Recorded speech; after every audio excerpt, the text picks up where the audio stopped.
तो नमस्कार और स्वागत है आप सभी का। दोस्तों मैं ध्रुव और हमारे साथ में बैठे हैं अजय जी। हम बैठे हैं वैसे D star recording studio Ganesh Nagar Delhi में, लेकिन आज अजय जी साथ में बैठे हैं और डी स्टार रिकॉर्डिंग स्टूडियो है तो कुछ खास और स्पेशल ही होने वाला होगा। अक्सर आप लोगों ने देखा है जैसे बहुत से जो भोजपुरी सिंगर हैं, जो नए सिंगर हैं, वो अक्सर आते हैं डी स्टार रिकॉर्डिंग स्टूडियो में गाने के लिए। और कभी कभार बहुत से सिंगरों को प्रॉब्लम भी होता है, थोड़ा दिक्कत भी हो जाता है गायकी से संबंधित, वीडियो शूटिंग से संबंधित, रिकॉर्डिंग से संबंधित, रिलीजिंग से संबंधित। कुछ लोगों को इस प्रकार से जो है प्रॉब्लम होता है कि उनको बेसिक जानकारी की कमी होने की वजह से जो है प्रॉब्लम हो जाता है। तो आज हम और अजय जी को आप लोग जानते ही होंगे, D star recording studio BCT music को मैनेज करते हैं, यानी कि टोटल करता धरता यही है, सब कुछ काम यही करते हैं। रिकॉर्डिंग करवाने से लेकर शूटिंग से और एडिटिंग रिलीजिंग तक का टोटल जिम्मेदारी डी स्टार रिकॉर्डिंग स्टूडियो का अजय जी के पास है। तो इनके पास जो है कुछ प्रॉब्लम इस प्रकार से था कि जैसे नए सिंगर आते हैं तो तमाम तरह की जो समस्याएं उत्पन्न होती हैं उस पर आज हम लोग फोकस करने वाले हैं। तो बने रहिए वीडियो पर, एक एक करके दोनों लोग हम डिस्कस करेंगे कि एक नए सिंगर को बेसिक समस्याएं क्या होती हैं, यानी कि शुरुआती समस्याएं क्या होती हैं। जब इनके पास कोई नया सिंगर आता है, गाना गाता है, तो तमाम ऐसी समस्याएं हैं कि जो पहले नहीं उत्पन्न हो पाते हैं, यानी गाना गाने के बाद सिंगर उलझ जाते हैं। तो इन्हीं बातों पे बात करने वाले हैं। तो अजय जी स्वागत है आपका बीसीटी में, क्या कहना चाहेंगे? आपका भी स्वागत है और हमारे जितने भी बीसीटी मीडिया को देख रहे हैं उन सभी मित्रों को भी नमस्कार है, प्रणाम है, जो आप लोग इतना प्यार दुलार आशीर्वाद देते हैं डी स्टार स्टूडियो और बीसीटी म्यूजिक को। वैसे बहुत से कंटेंट रिलीज हुए हैं, मैंने देखा है, अभी तक चलता रहा। आपका बोलबम का भी बहुत बढ़िया निकला, उससे पहले जो है होली का बढ़िया निकला। अब नवरात्रि करीब में है जी, तो नवरात्रि को लेकर वैसे तो व्यवस्थाएं टाइट ही होंगी, हम इस पर भी बात करेंगे। लेकिन हम जानना चाहेंगे आपसे कि जब एक नया सिंगर पहली बार जब आपके स्टूडियो में गाना गाने आता है तो आखिर उसको किन किन प्रकार की समस्याएं होती हैं जो आपसे रूबरू होता है, यानी कि आपसे शिकायत करता है कि भैया मुझे इन तरीकों से जो है समस्या हुआ, या मैं गा नहीं पाया, या वीडियो ढंग से नहीं बना, या ये समस्या है। किन किन प्रकार की समस्याएं होती हैं, एक एक करके आप बताइए। सबसे पहले तो शुरुआत जब आते हैं और हम प्रयास यही करते हैं कि थोड़ा जैसे डमी जब देते हैं तो म्यूजिक बन जाता है, तो बोलते हैं भैया थोड़ा रियाज कर लीजिएगा। लेकिन उनको इतना समझ लो उतावला होते हैं, जो नए सिंगर एकदम स्टार्टिंग कर रहे हैं तो इतना उतावला होते हैं कि डमी यहाँ से गया कि म्यूजिक बन के और यहाँ से गवा के भी भेजते हैं कि थोड़ा रियाज आप कर लीजिएगा 1 2 दिन 3 दिन, जब आपको लगेगा कि हाँ गाने लायक आप हो गए हैं तो आ जाइएगा। तो जिस दिन मैं भेजूंगा उसी के सुबह फोन कर देंगे, भैया ऐसा है मैं आज आ रहा हूँ, रियाज हो गया, रियाज मेरा हो गया। और जब यहाँ स्टूडियो में आते हैं तो जो कुछ भी आता है वो समझ लो तुरंत उसी वक्त भूल जाते हैं, ना उन्हें रिदम की जानकारी, ना कुछ बीट, ना क्लिक क्या होता है, कुछ नहीं पता होता है। इतना समस्या होता है, गवाते समय भी 1 घंटा 2 घंटा लग जाता है, इतना मेहनत करते हैं। क्या होता है जब गा लेते हैं तब बोलते हैं भैया आवाज मेरा सही नहीं आ रहा है। तो चलिए इसी बात को यहाँ पर रोकेंगे, अब इसका जो समाधान है उस पर हम बात कर लेते हैं। दोस्तों जैसे अजय जी का प्रॉब्लम है कि जैसे मैनेज करते हैं, हमेशा कोई भी डिस्कस इनसे ही सिंगर करते हैं, तो ये समस्या बहुत ज़्यादा होती है। क्योंकि जब नए सिंगर पहली बार गाना गाने आते हैं तो हमने बहुत से वीडियो बनाए हैं कि जो पहली बार का उनका अनुभव होता है वो अनुभव एक अलग टाइप से होता है। मैंने कहा कि खुले में गाना गाना, या बगैर सिस्टम या बगैर रिदम बीट पे गाना गाना, या गांव के छोटे छोटे प्रोग्राम में गाना गाना, रामायण या रामाधुन जो कथाएं होती हैं गांव पे, छोटे छोटे प्रोग्रामों में गाना गाना एक अलग सिस्टम है। लेकिन जब आप सिस्टम पे आते हैं, यानी कि रिकॉर्डिंग स्टूडियो में आते हैं और गाना गाते हैं, तो वो एक अलग अनुभव होता है। क्योंकि खुले में गाना एक अलग सिस्टम है, स्टूडियो में गाना एक अलग सिस्टम है। खुले में गाना आप जैसा भी गाते हो वैसा रिकॉर्ड हो, मतलब लोग सुन लेंगे या रिकॉर्ड कर लेंगे। लेकिन जब सिस्टम पर गाते हैं, यानी कि स्टूडियो में जब गाते हैं, तो जो आप डमी देते हैं उस डमी के हिसाब से आपका स्केल नापा जाता है। यानी कि जिस आवाज में आप गाओगे, जिस स्केल से, यानी कि जिस टोन से, जिस कीबोर्ड से आपका स्केल मैच करेगा, जो आपका आवाज मैच करेगा, उसके हिसाब, उसके अकॉर्डिंग जो है म्यूजिक बनता है। मतलब म्यूजिक आपके आवाज के स्केल के हिसाब से, यानी कि आपके आवाज के टोन के हिसाब से ही म्यूजिक बनाया जाता है।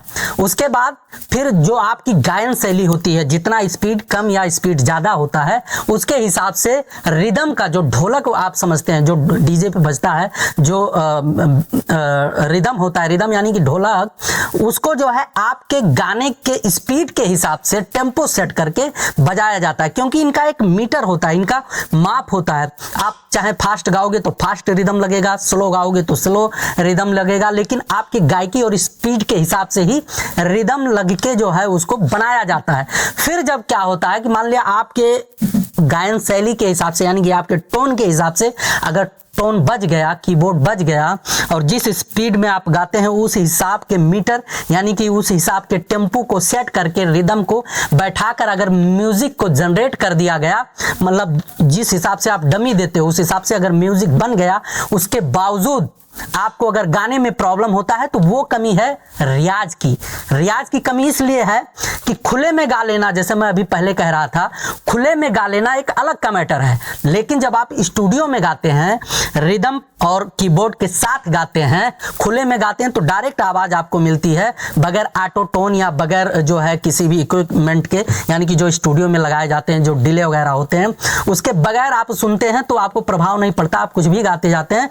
जो उस समय कस्टम बजाने वाले होते हैं, मतलब जिस हिसाब से आप गाओगे उस हिसाब से हारमोनियम या ढोल बजाते चले जाएंगे, वो अलग सिस्टम हो जाता है। लेकिन जिस हिसाब से आपका रिदम और ट्रैक बन चुका है, अगर आप उस हिसाब से नहीं गाओगे स्टूडियो में तो दिक्कत होगा। जब आप पहली बार गाओगे तो आपको अनुभव नहीं होता, और अनुभव ना होने की वजह से आपका कंटेंट गड़बड़ हो जाता है।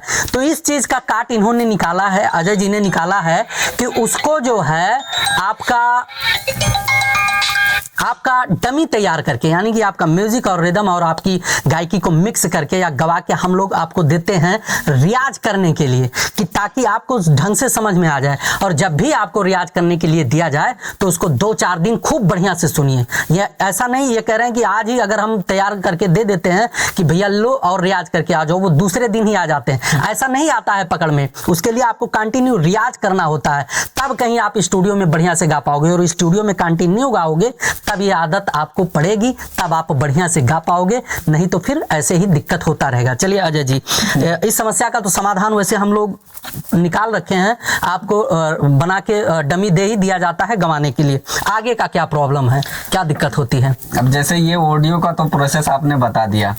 अब जब शूट पे जाते हैं तो वहाँ क्या होता है कि पवन सिंह या खेसारी भैया का या नीलकमल भैया का अगर ये लोग गाना देख के जाते हैं, ठीक, लगाएंगे कितना 2500-3000 वीडियो का काम, क्या ढूंढेंगे कम से कम 50,000 1 लाख वाला। वहां शूट पे जाएंगे, एक टेक पे अगर कहीं काम करने से लगा दिए कि चलो भाई आपका गाना प्ले किया जाए, शूट किया जाए, तो जब शूट करते हैं तुरंत वो अपने हिसाब से डायरेक्टर को बताना शुरू कर देते हैं कि भैया काम इस टाइप का होना चाहिए। अब डायरेक्टर उसमें क्या करे? चलिए इस समस्या का समाधान ये है, जैसे जब कोई नया सिंगर स्टार्टिंग में स्टार्ट करता है तो उसके पास पहला नंबर तो बजट की कमी होती है, क्योंकि भाई रिकवरी का कोई उम्मीद नहीं होता आज के टाइम पे। सही है, बजट कम होता है तो उसी बजट में तो ही आपका काम किया जाता है। उसी पे हम आएंगे। मेरा मतलब है कि एक्सप्लेन किया जाए हमारे मित्रों को ताकि ये ढंग से समझ पाए। जब कोई नया सिंगर स्टार्टिंग करता है तो उसके पास बजट होते भी नहीं है, और अगर वो बजट इन्वेस्ट भी कर देता है तो रिकवरी के बहुत कम चांस होते हैं, क्योंकि यूट्यूब पर कंटेंट वही चलते हैं कि जिनका जो है ऑडियंस रिटेंशन हो, यानी कि फेस वैल्यू हो, जिनके 100, 200, 500 गाने चल रहे हो, 2-4 गाने हिट होते हैं। जब 100, 200, 500 गाने गाते हैं तो उन्हीं में से कोई एक कंटेंट जब हिट हो जाता है तो वो सिंगर फेमस हो जाता है, और वो कोई भी कंटेंट गाता है तो धीरे धीरे उनके गाने चलने और बजने शुरू हो जाते हैं। लेकिन जब नया सिंगर आता है तो उसके पास पैसे कम होते हैं, और इस बात को आप अवगत कराइए कि भाई साहब जो आपका बजट है उस बजट के हिसाब से ये कंटेंट बनाया जाएगा, क्योंकि मीडिया लाइन है और मीडिया लाइन में मेकिंग का कोई लिमिट नहीं है। आप देखते हैं एक फिल्म या भोजपुरी का या हिंदी का लो, हिंदी की तो बहुत 200, 250, 500, 700 करोड़ में बनते हैं, जैसे रजनीकांत, बाहुबली वगैरह आपने देखे होंगे बहुत से फिल्में।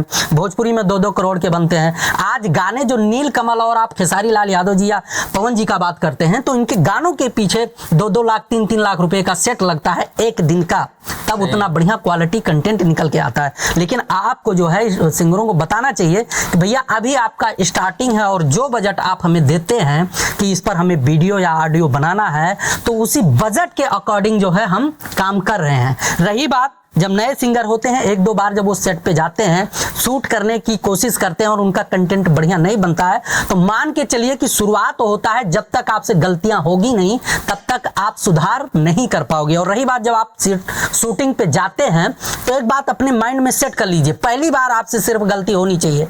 जब आप दूसरी बार जाते हैं तो आपको गलत नहीं करना है। गलत क्या नहीं करना है, आपने देखा होगा जब आपका 2500, 2000 या 3000 या 4000 के आसपास के बजट के कंटेंट होते हैं, तो एक गाना शूट करने के बाद मान के चलिए कि आप एक गाना ही शूट करेंगे, 2-3 घंटा लगा देंगे, तो जो सेटअप लगा रखे होते हैं वहाँ पर जो है मेकअप मैन हो गए, ग्रुप वाले हो गए, कैमरा वाले हो गए, पानी वाले हो गए, खाना वाले हो गए, फार्म हाउस वाले हो गए, और भी जितने भी सेटअप होते हैं सब में पैसा खर्च होता है। मोटा मोटी जिस पर आप शूट करते हैं, एक नॉर्मली शूटिंग सेटअप का एक दिन का खर्चा कम से कम 55 से 60 हजार रुपए आना ही आना है, अगर बढ़िया से शूट करते हैं।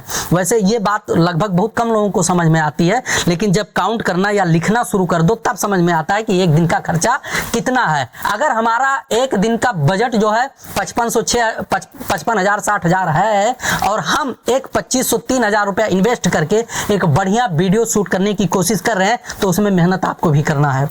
ये मत भूलिएगा कि 60,000 रुपए का बजट है, 2500 रुपए में देकर हम टेक बाय टेक बहुत अच्छा और 2-3 घंटा शूट करेंगे, गलत बात है। या तो आपके पास उतना बजट हो, अगर आपके पास बजट नहीं, आप पहली बार आपसे गलती हो गया, तो दूसरी बार आप इतना याद रखें कि जो सेटअप है, जो हमारा बजट है, उस बजट के अकॉर्डिंग अपने आप को तैयार रखिए, अपने आप पर मेहनत करिए, फोकस करिए। कैमरा लगा, आपका गाना सुना गया, एक बार सबको सुनने दीजिए, दोनों लोग डिस्कस कर लीजिए, डायरेक्टर और जो मॉडल हैं, कि हाँ ये पॉइंट हमारा ऐसा मैटर है। एक टेक अगर कट जाता है, आप अपने आप को अगर बढ़िया से उस पर एस्टेब्लिश करके बैठा रखे होंगे अपने कंटेंट के हिसाब से, तो पहले ही टेक में सब समझ में आ जाता है। दूसरे टेक में उस जो गलतियां होती हैं शुरुआत वाली, उसमें आप जो है डिस्कस कर लीजिए कि नहीं ऐसा नहीं, ऐसा है, ऐसा होना चाहिए। हमारे बहुत से ऐसे सिंगर हैं बेचारे, वो जाते हैं तो मैंने देखा है, मतलब कोशिश तो करते हैं लेकिन कैमरा फेसिंग उनको नहीं पता है। और कैमरा फेसिंग जब ही पता होता है जब 1-2 बार 3 बार 4 बार वो काम करना शुरू कर लेते हैं। और इतना आपका बजट नहीं होता है कि आपको 2 घंटा 3 घंटा 4 घंटा 5 घंटा का टाइम दिया जाए। जब ही दिया जाएगा जब आपका बजट होगा, आप अपने बजट के अकॉर्डिंग शूट आप खुद लगाओगे, या उतना बजट नहीं है तो अपने आप को उस जगह पर जो है समझौता करके उस लेवल का बनाना होगा, इतना अपने अंदर क्वालिटी भरना होगा कि हम फटाफट उस हिसाब से कंटेंट बना ले जाएं, ताकि ये समस्या खत्म हो जाए। नहीं तो इसका कोई निस्तारण नहीं है। बजट और मैनेजमेंट और वीडियो पर फोकस करते हुए हम लोगों को एक जिम्मेदारी दिया जाता है, मिला होता है कि भाई किसी ना किसी तरह से आपके कंटेंट को बढ़िया से बनाया जाए और उस पर खरा उतरने की कोशिश भी की जाती है। आगे बताइए अजय जी, क्या मैटर होता है? मैटर फिर जैसे आपका वीडियो शूट हो गया, अब वीडियो यहाँ पे एडिट हुआ, एडिट होकर जैसे चैनल पे अब चढ़ गया, ठीक, महीना भर नहीं बीतता है, 15 दिन नहीं बीतता है, फोन करना शुरू कर देते हैं, भैया ऐसा है, इसका कमाई कम मिलेगा। बहुत बड़ा कमी है, क्योंकि गायकी पे ध्यान ना दिए, अपने वीडियो में काम क्या किए उस पे भी ना ध्यान दे रहे हैं। तुरंत फोन करेंगे, भैया ऐसा है, कुछ कमाई उमाई है तो उसको बताइए ना कितना कमाया है। वो 1000 व्यू गया, उससे पहले ही फोन कर देंगे, बता देंगे भैया मेरा गाना इतना चल गया, अब मेरे को पैसा चाहिए। इस बात पे हम डिस्कस करेंगे। वैसे बहुत से लोग जानते हैं, तमाम यूट्यूबर जो है यूट्यूब वीडियो बनाते हैं और अपने वीडियो में बताते हैं कि 1000 व्यूज पर कितना कमाई होता है, 10,000 व्यूज पे कितना कमाई होता है, 1 लाख व्यूज पर कितना कमाई होता है। और यही बताते बताते जो बताते हैं उनके वीडियो पर व्यूज मिलियन से ऊपर चला जाता है।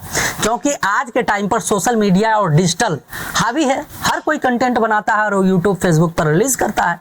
रही बात, आपने देखे होंगे, आपके बहुत से मित्र ऐसे होंगे कि जो चैनल बनाए होंगे, बनाए तो बड़े शौक से होंगे, काम भी बड़े शौक से किए होंगे, कुछ 2-4-10,000 रुपया अगर बजट रहा होगा तो इन्वेस्ट भी किए होंगे। खास करके आपने सिंगरों को देखा होगा, जो भी सिंगर होते हैं शुरुआत में मार्केटिंग सपोर्ट नहीं लेते, बड़ी कंपनियों का सपोर्ट नहीं लेते, माइकिंग का सपोर्ट नहीं लेते, अपना ऑफिशियल चैनल खोल के बैठ जाते हैं। वो कितना दिन तक चलता है हम ये बताते हैं। बहुत से लोग ऐसे हैं जिनके पास ढेर सारा यूट्यूब चैनल है, लेकिन कितना दिन तक, ज़्यादा 2 महीना 3 महीना, 4 महीना या 6 महीना। यूट्यूब पर इतना ज़बरदस्त कंपटीशन है इस समय, अगर आप कंटिन्यूटी कंटेंट नहीं दे पाते हैं, यानी कि हमेशा पर डे या जिस हिसाब से आप कंटेंट देते हैं, अगर लगातार नहीं देते हैं तो फिर आपका वही 0 सब्सक्राइबर जैसा ही शुरुआत होता है। मान लिया आज आपके पास 3 डाटा है, आपने 3 डाटा पर महीने में एक डाटा रिलीज किया, 3 महीने तक आपने अपने गाने को रिलीज किया, यानी कि एक गाना 1 महीने में 3 महीना तक रिलीज किया, तो आपका पर महीने के हिसाब से आपका जो रेशियो है, ग्रोथ है आपके चैनल का, वो बन गया।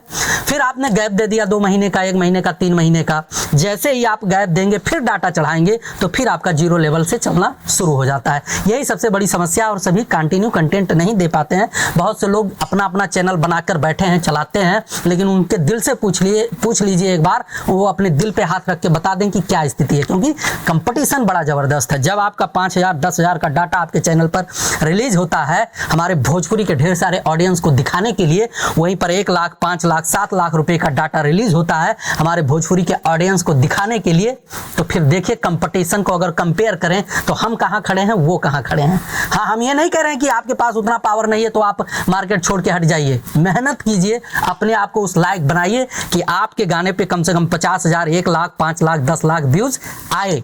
आज के टाइम पर इंटरनेट यानी कि यूट्यूब, सोशल मीडिया काम करता है ऑडियंस रिटेंशन पर। अगर आपका कंटेंट यूजफुल है, आपकी गायकी जबरदस्त है, तो कहीं भी आप रिलीज करोगे चल जाएगा।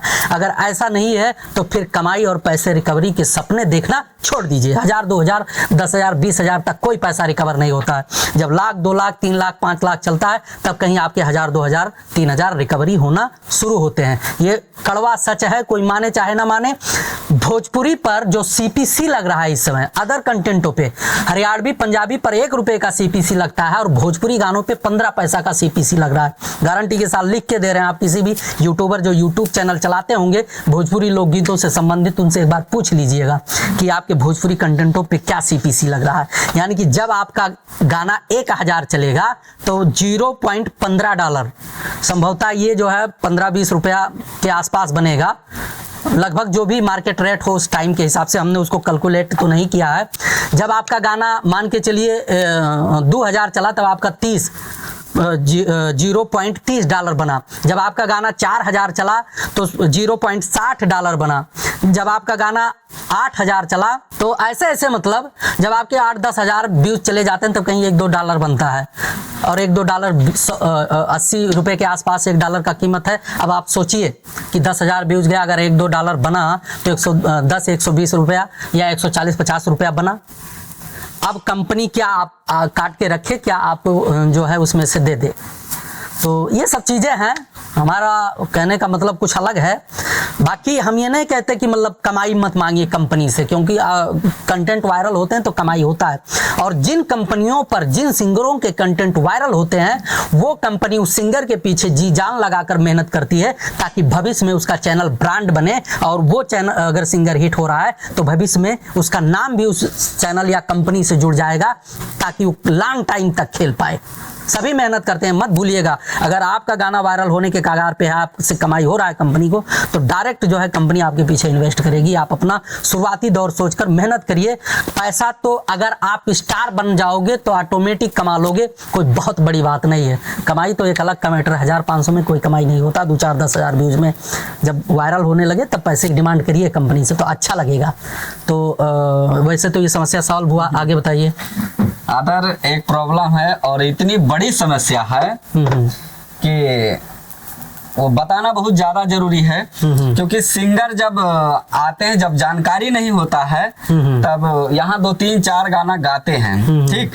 और जब उन्हें समझ लो कुछ धीरे धीरे अनुभव हो जाता है, गायकी उन्हें पता चलने लगता है कि होता क्या है, तब धीरे धीरे मार्केट से वो समझ लो बाइकाट। मतलब शुरुआत में शौकिया तौर पे आते हैं, जानकारी नहीं होता है तो गाते हैं, मेहनत करते हैं, और जब जानकारी होने लगता है, जानकारी पूर्ण रूप से आ जाती है, धीरे धीरे पकड़ना शुरू कर देते लेते हैं बीट को, रिदम को, क्या होता है, तब वो बीच से गायब हो जाते हैं। नहीं, ये प्रॉब्लम वैसे हम भी एनालिसिस किए हैं। इसमें जानते हो क्या होता है, जैसे बहुत से हमारे ऐसे सिंगर हैं कि जिनको लीगल चीज़ें नहीं पता है।